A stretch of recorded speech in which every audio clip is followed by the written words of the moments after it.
अर्जुन द्वारा यदुकुल का संहार तथा श्री कृष्ण का परम धाम जाना सुनकर पांडवों की हिमालय यात्रा। वे रोते रोते युधिष्ठिर के चरणों पर आ गिरे। युधिष्ठिर जी को नारद जी का कथन स्मरण आ गया। उन्होंने अर्जुन से द्वारिका का समाचार पूछा। अर्जुन तेज से रहित और शोभाहीन से हो रहे थे। उनका मुख कमल सूख गया था और वे बड़े शोक के मारे आंसुओं को रोक कर कुछ बोल न सके। युधिष्ठिर अनेक प्रकार की शंकाएं करके उनसे बारंबार कुशल प्रश्न करने लगे। तब आंसुओं से भरे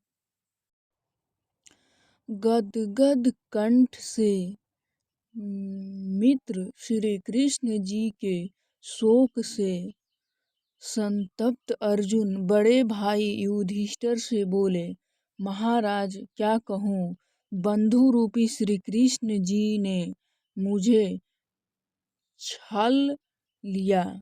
उन्होंने देवताओं को भी आश्चर्य कराने वाले मेरे तेज का हरण कर लिया।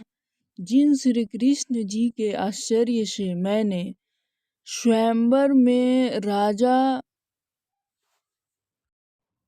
द्रुपद के घर गए कामदेव समान सुंदर राजाओं का तेज हरण कर लिया तथा धनुष को चढ़ाकर जो मैंने मत्स्य वेध कर द्रौपदी को प्राप्त किया। महाराज, जिन श्री कृष्ण जी की सहायता से मैंने मैं को परास्त कर खांडव वन को अग्नि के लिए दिया, अद्भुत शिल्पकार मैं द्वारा जो मैंने आपके सभा भवन का निर्माण कराया, आपके राजसूय यज्ञ में राजाओं से अद्भुत भेंट प्राप्त किया, वहीं आज मैं दीन और अनाथ हो गया।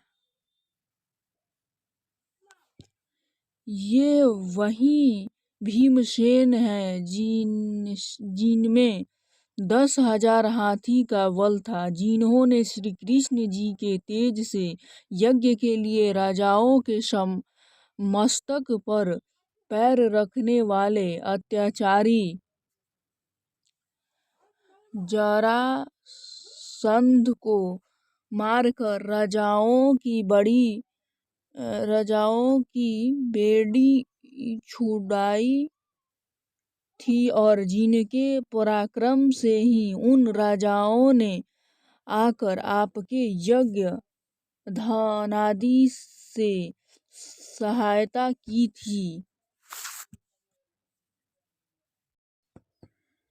यह वही भीमसेन है कि जिनके इन